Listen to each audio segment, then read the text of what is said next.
안녕하세요. 좋은 아침입니다. 오늘은 갈라디아서 4장에서 6장까지인데요. 제가 3장의 그 마지막 절을 한번 다시 읽어볼게요. 너희가 그리스도의 것이면 곧 아브라함의 자손이요 약속대로 유업을 이으자니라 라고 마무리가 되어 있거든요.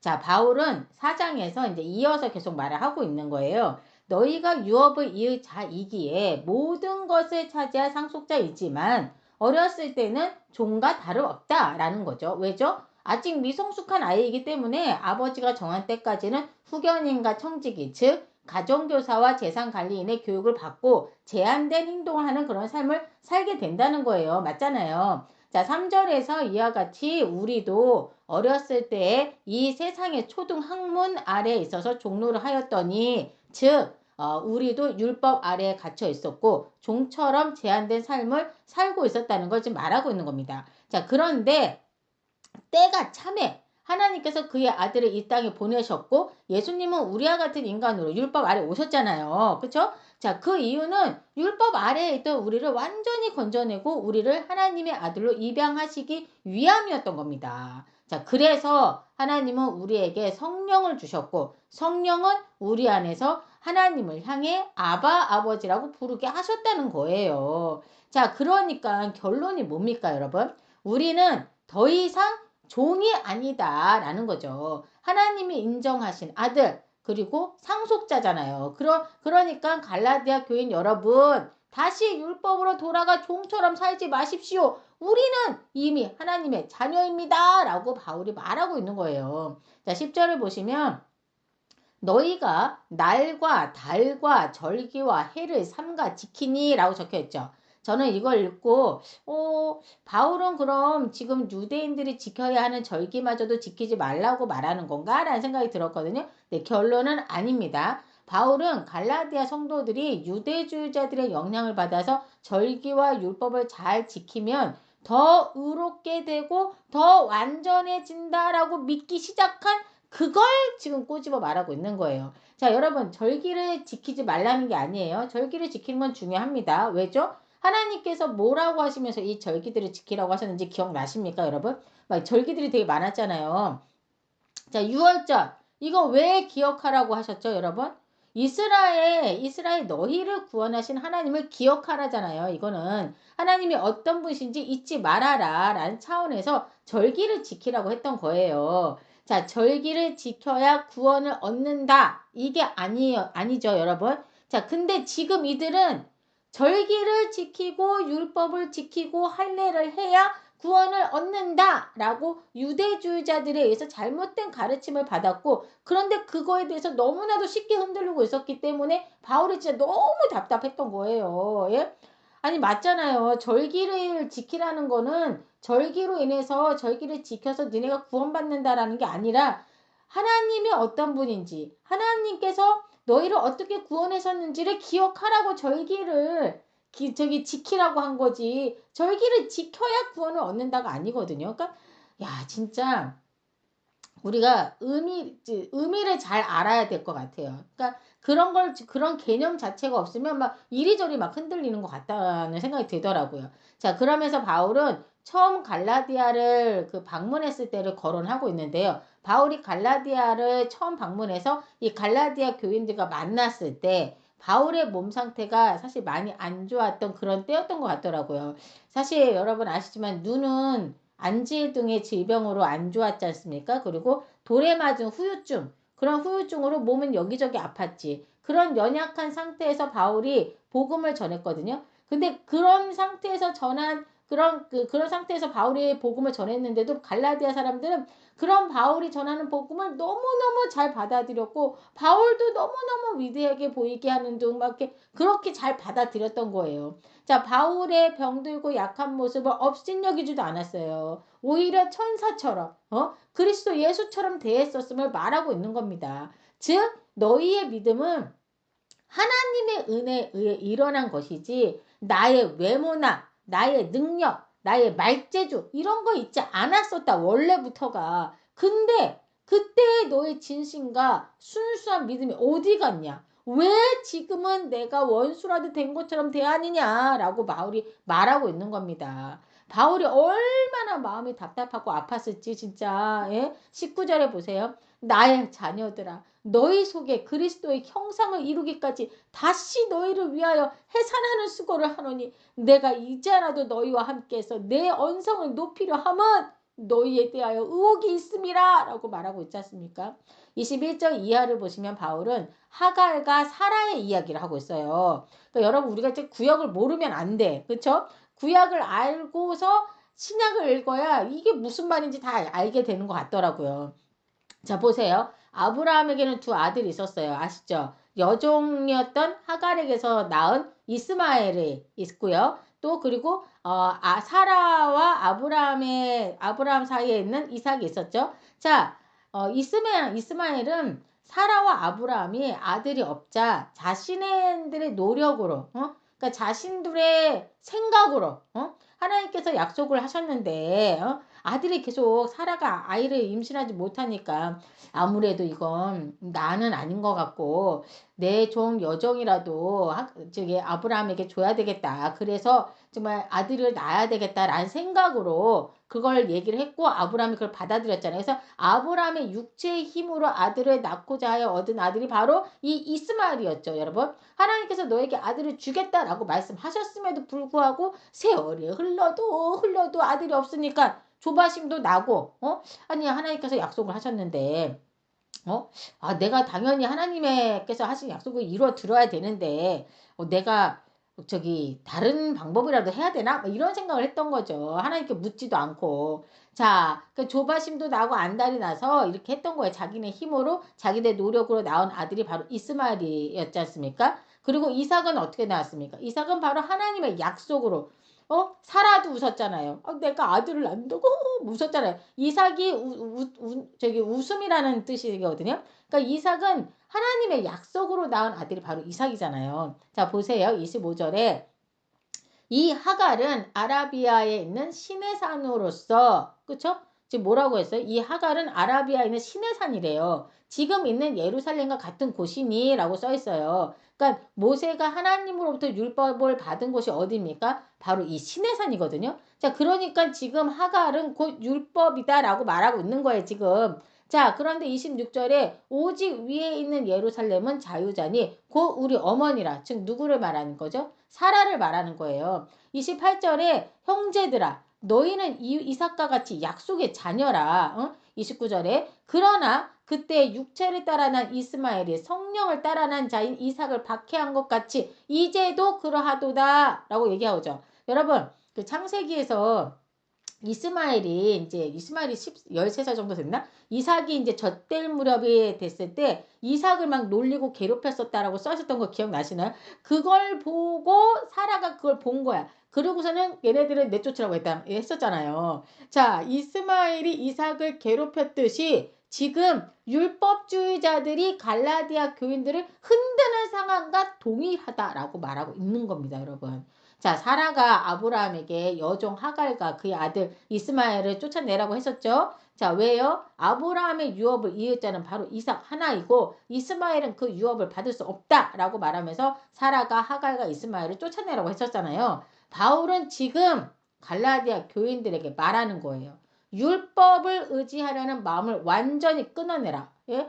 사라가 이스마엘 하갈하고 이스마엘을 쫓아서 끊어낸 것처럼 너희도 율법을 의지하려는 마음을 완전히 끊어내라는 영적 명령을 지금 바울은 하고 있는 겁니다. 왜죠? 마지막 절에서 형제들아 우리는 하갈의 자녀가 아니라 사라의 자녀다 라고 마무리 짓고 있는 걸 볼 수 있습니다. 자, 우리는 종이 아니라 약속으로 태어난 자유한 자다. 그러니 율법 아래로 돌아가지 말아라 라고 말을 하고 있는 겁니다. 자, 이제 5장으로 넘어가 볼게요. 바울은 5장에서 그리스도께서 우리에게 주신 것은 율법의 멍에가 아니라 참된 자유다라고 말하고 있는 거예요. 자, 그러니 다시는 예수 플러스 율법이라는 그 종의 자리로 다시 돌아가지 말라고 강하게 말하고 있는 겁니다. 계속 얘기하잖아요, 지금. 왜 그러겠어요?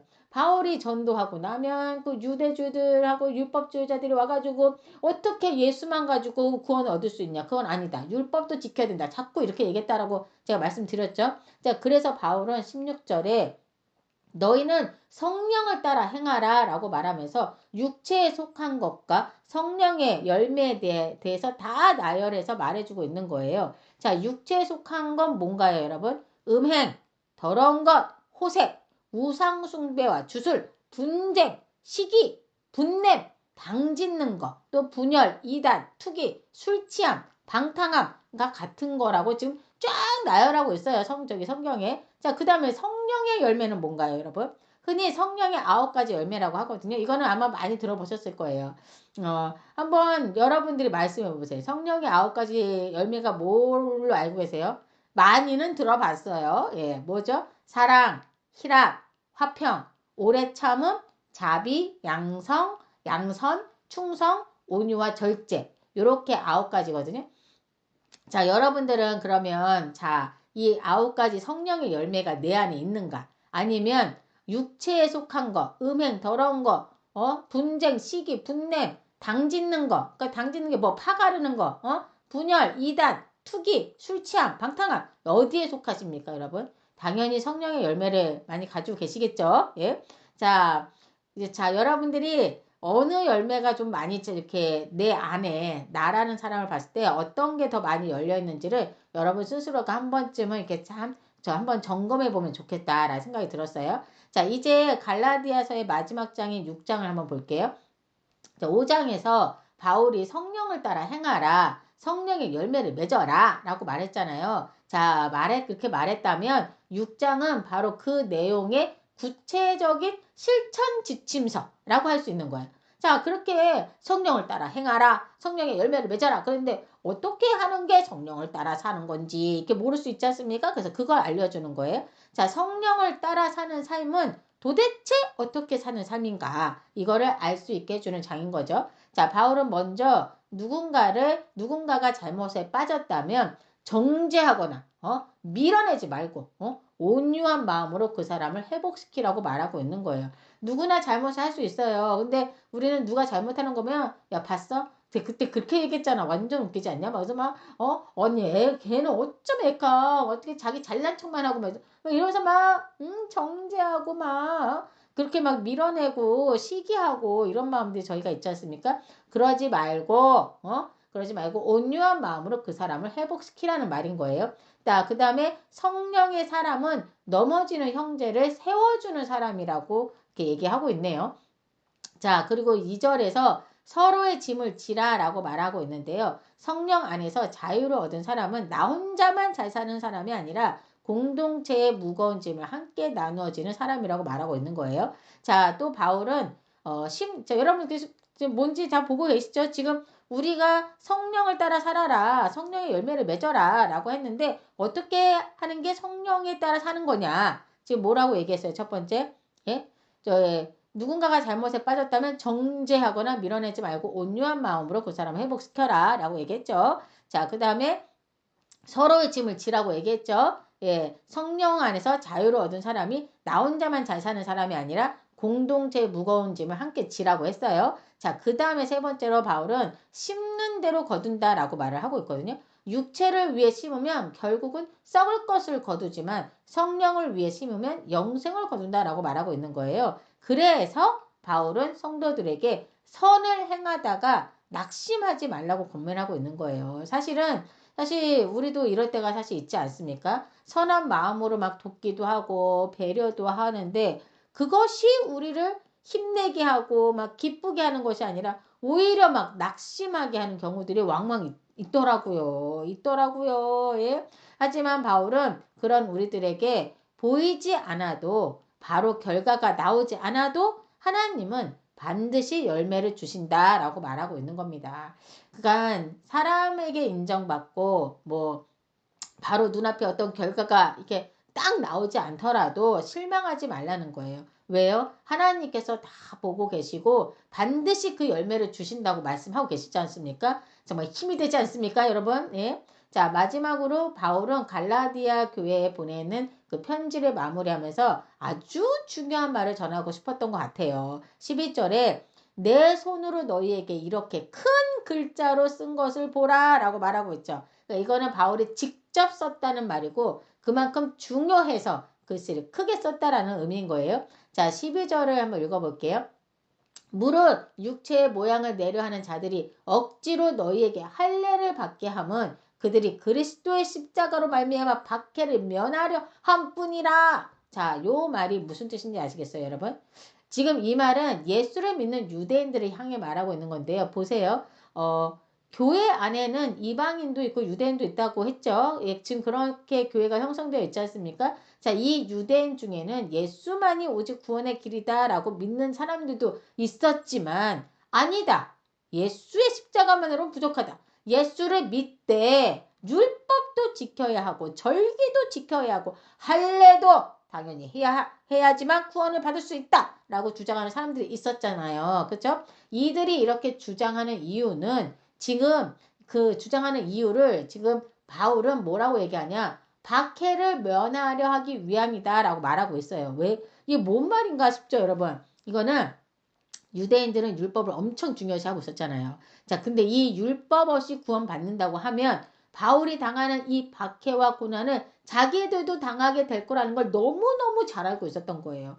자, 바울은 이 율법주의자들이 왜 할례를 강요하는지 너무나도 잘 알고 있었고 그래서 할례를 강요하는 이유는 신학 때문도 아니고 신앙 때문도 아니다. 그냥 유대인들에게 욕먹기 싫어서다 라고 그냥 콕 집어서 지금 말하고 있는 겁니다. 자, 13절도 보세요. 할례를 받은 그들이라도 스스로 율법은 지키지 아니하고 너희에게 할례를 받게 하려 하는 것은 그들이 너희의 육체로 자랑하려 함이라.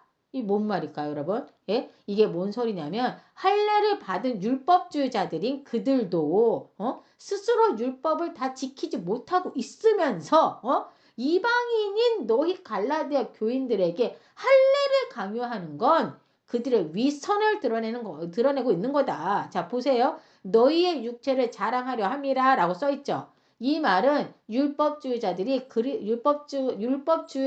그리스도인들이 자랑처럼 말하기를 뭐라고 얘기했냐면 아유 봐봐 내가 할례받게 만든 이방인 교인 숫자가 몇 명인 줄 알아? 아유 나 지금 20명도 넘어. 뭐. 아유 이번에도 내가 또 누구누구하고 누구누구 이렇게 말해가지고 할례받게 했잖아. 뭐 이런 종교적 업적 이런 걸 자랑했던 거예요. 그 당시에 실제로. 자 한마디로 이들이 진짜 경건에서 율법을 중요시하고 했던 게 아니었던 겁니다. 여러분. 그러니까 자기 체면을 지키고 그리고 자기 종교적 업적을 만들고 또 유대 사회에서 박해받지 않기 위해서 이방인 교인들에게 할례를 요구했던 거예요. 아우 진짜 정말 근데 요즘 세상에도 이런 사람들 있어요, 여러분. 그렇죠? 자, 그들과 달리 바울은 오직 그리스도의 십자가만 자랑하겠다고 고백하고 있는 겁니다.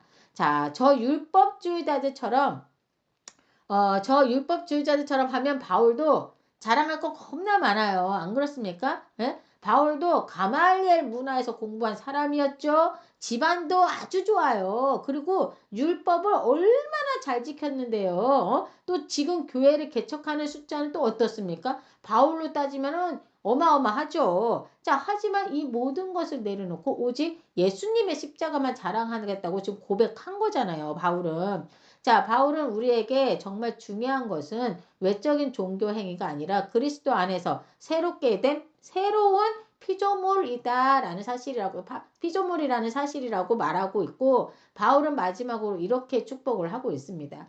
우리 주 예수 그리스도의 은혜가 너희 심령에 있을지어다 라고 마지막 축복의 메시지를 주고 마무리를 짓고 있거든요. 자, 여러분 바울은 갈라디아 교인들에게 제발 말도 안 되는 저 율법주의자들의 말에 속아 넘어가지 말아라. 구원은 오직 예수 그리스도의 십자가의 은혜 외에는 없다라고 정확하게 말하고 있는 그 강력한 메시지임을 알 수 있는 거예요. 우리가 갈라디아서 2장 20절 그 봤죠? 그 메시지를 통해서 계속 이어가고 있다는 걸 여러분들이 좀 보시면 좋을 것 같아요. 지금 바울이 무엇을 말하고 있는 건지. 자, 여러분들도 여러분의 어떤 행위로가 아니라 우리가 누구에게 뭐 봉사를 하고 배려를 많이 하고 선한 행동을 많이 하고 11조를 많이 하고 이런 어떤 행위로가 아니라 예수 그리스도께서 여러분의 죄를 대신하여 십자가에 못 박혀 돌아가셨고 예수님의 그 흠없는 의로우심을 여러분에게 주고 가셨다는 거. 그래서 지금 우리가 사는 건 우리가 아니라 우리 안에 예수 그리스도가 살고 계신 거라는 거, 그거 잊지 마시기 바라겠습니다. 우리 예수님은 좋은 집, 좋은 차, 노후를 대비한 많은 돈을 원하시는 분이 아니세요. 항상 가난한 자들을 도왔고 긍휼의 마음을 품으시면서 사랑을 몸소 실천하셨던 분이시라는 거 기억하시죠, 여러분? 우리가 그런 예수님의 모습을 기억하면서 우리가 그렇게 살아가야 한다는 걸 우리가 늘 기억했으면 좋겠습니다. 자, 이 시간 함께 기도하겠습니다. 하나님 감사합니다. 귀한 말씀을 통해 우리가 지금 이 세상에서 어떻게 살아가야 하는지를 깨닫게 하여 주시며 감사드립니다. 나의 명예, 사람들의 인정, 돈, 성공 이런 게 아닌 오직 우리 주 예수님의 가르침대로 이웃 사랑을 실천하며 살아가는 저희가 되도록 함께하여 주시옵소서. 오직 예수님의 십자가의 그 은혜를 기억하며 살아가는 저희가 되길 원하며 이 모든 말씀 우리 주 예수 그리스도 이름으로 기도드립니다. 아멘.